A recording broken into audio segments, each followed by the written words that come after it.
महेश दिन भर घर से बाहर रहता। अब तो वो रात को भी घर नहीं आता था। नशा तो वो पहले भी करता था, मगर जब से वह जुआ खेलने लगा और भी गैर जिम्मेदार हो गया था, सीमा ये सोच सोच कर डर से कांप रही थी। अकेली औरत थी और फिर जवान बेटी का साथ था, इसलिए डरती थी। इसलिए हर वक्त ऊपर वाले से महेश के अच्छे बन जाने की प्रार्थना करती रहती थी। माँ की हालत देखकर टीना ने आखिर माँ से पूछ ही लिया, माँ बाबा को क्या हो गया है? बाबा पहले तो ऐसे नहीं थे। बेटी, इंसान को बदलते हुए देर नहीं लगती। बुरी संगत और नशे ने तुम्हारे बाबा को कहीं का नहीं छोड़ा। मुझे तो अब तुम्हारे बाबा पर कोई भरोसा नहीं रहा। पता नहीं कब क्या करके अजाए सब कुछ हार दिया उसने जुए में। अब तो 2 वक्त की रोटी भी मुश्किल से मिल रही है। न जाने अब क्या करेंगे। नशा बहुत बुरी लत है, ये इंसान को कहीं का नहीं छोड़ता। अगले दिन शाम को महेश घर आया तो हाथ पकड़कर अपनी पत्नी सीमा को कमरे में ले गया। मुझे माफ कर दो, बहुत मजबूर हो गया हूँ। महेश, सिर्फ एक दिन के लिए अमित को घर आने दो। मैं जुए में हार गया हूँ। और उसने टीना के साथ एक रात गुजारने की शर्त रख दी। अगर मैंने उसकी बात नहीं मानी तो वो मुझे मार देगा। वो कुछ भी कर सकता है। बस एक रात की बात है। सीमा, कमीने इंसान, अपनी बेटी की इज्जत की बोली लगाकर आए हो। गम और गुस्से से सीमा की आवाज फट गई। तुम्हारे अंदर इतनी गंदगी भर गई है कि अपनी बेटी को ही दांव पर लगा दिया। तुम्हें जरा भी शर्म नहीं आई? उसने अपना सर आसमान की तरफ उठाकर कहा, हे ऊपर वाले, मुझे मौत दे देता, मेरी बेटी को भी मौत दे देता, लेकिन मुझे यह दिन ना दिखाता। वो बेचारी जोर जोर से रोने लगी। मैं क्या करूं? टीना की माँ, वो बहुत बड़ा गुंडा है और अगर मैंने उसकी बात नहीं मानी ना तो फिर तुम मेरे मरने की भी प्रार्थना कर लो। वो भी जोर जोर से रो रहा था। रोते रोते उसने आहिस्ता से कहा, तुम टीना को कहीं भेज दो। मैं अमित को कहूँगा कि मेरी बेटी पहले से ही कहीं गई हुई थी।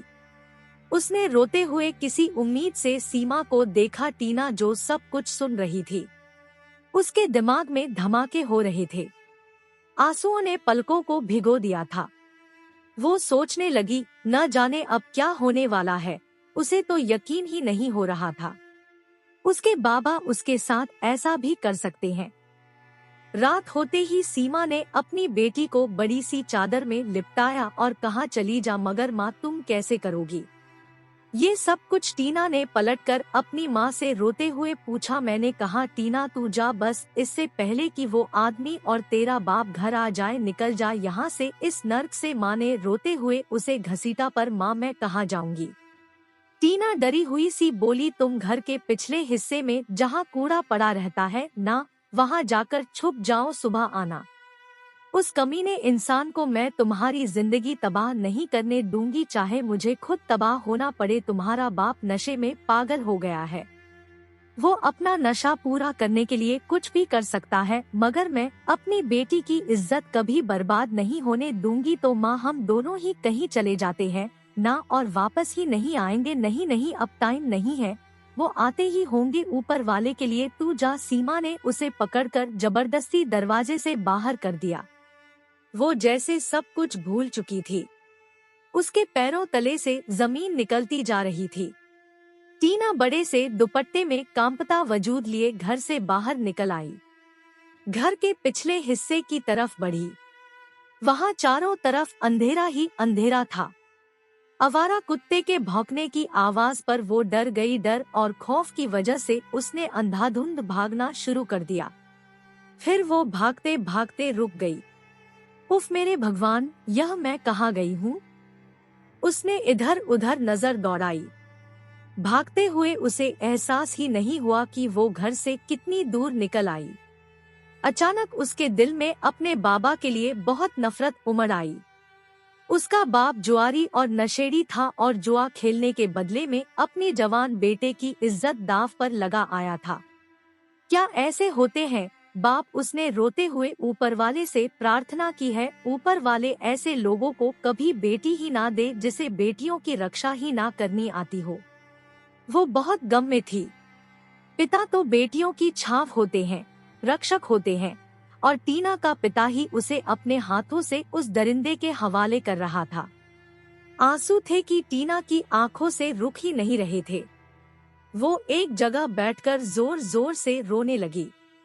एकदम उसे अपनी माँ का ख्याल आया। उसकी माँ ने उसकी इज्जत की खातिर खुद की इज्जत की कुर्बानी दे दी। उसका दिल चाहा जमीन फट जाए और वो उसमें समा जाए। राहत बढ़ती जा रही थी मगर ट्रैफिक अभी तक जारी था।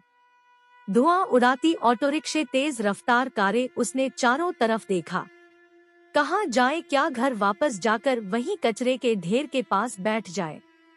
वापस जाने के लिए कदम बढ़ाया ही था कि फिर से रुक गई। नहीं, मैं कभी नहीं जाऊंगी उस घर में जो नर्क से भी बदतर है, कभी नहीं जाऊंगी।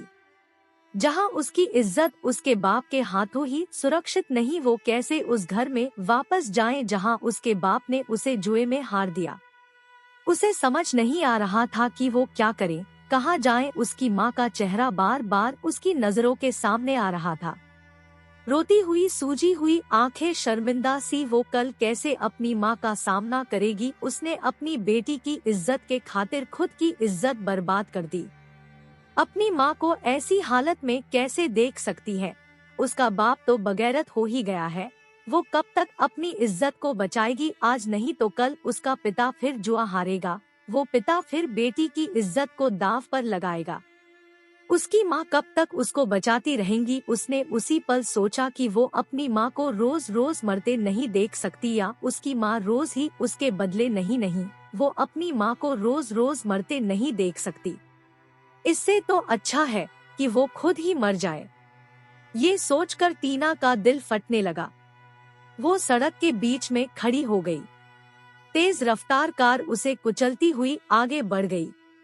इस तरह दो कमजोर औरतों में से एक ने जिल्लत की जिंदगी पर मौत को सही समझा और इस तरह वो इस जिल्लत भरी जिंदगी से आजाद हो गई। हेलो दोस्तों, आपका हमारे चैनल स्टोरी प्लीज पर बहुत बहुत स्वागत है। इसी तरह की और इंटरेस्टिंग वीडियोस देखने के लिए हमारे चैनल को सब्सक्राइब करके बेल आइकन जरूर दबाएं। Thank you.